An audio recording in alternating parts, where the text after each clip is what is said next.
Good evening, Rahul. By the way, that was a brilliant monologue. I think you summarized the whole events that are happening around us absolutely perfectly. Thank you.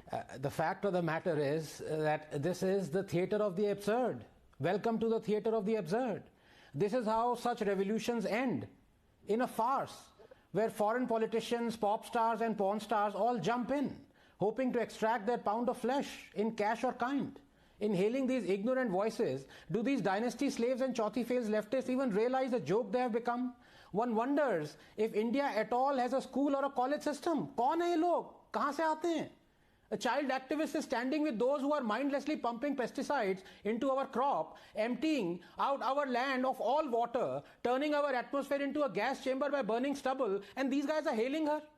A multi-billionaire capitalist singer is fighting to deny the fruits of capitalism to 200 million farmers, and these Indians are hailing her. This is not a crisis. This is a circus. These anarchists know that while they can get the press and the porn stars or both to amplify their cause, what they can never get is the vote.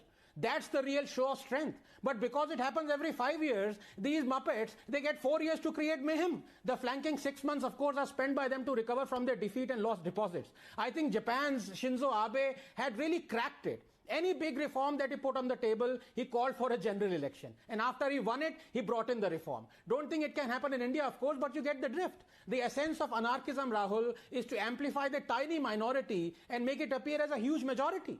And the only reply to that is that the vote of the huge majority happens. Perhaps the time has come for the silent majority of farmers, 90% of them, to come out and say they support these reforms through petitions or peaceful and legal marches. Because right now, the world is being hoodwinked by these idiots into believing that all 200 million farmers are opposed to these reforms. The reality is totally different.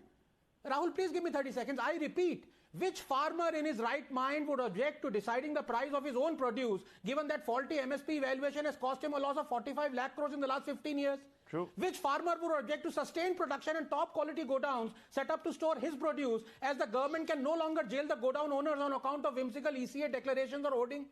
Which farmer would object to private companies rushing in to sign a contract with him? No small print. In wanting to halt Modi, these deranged Muppets are halting India.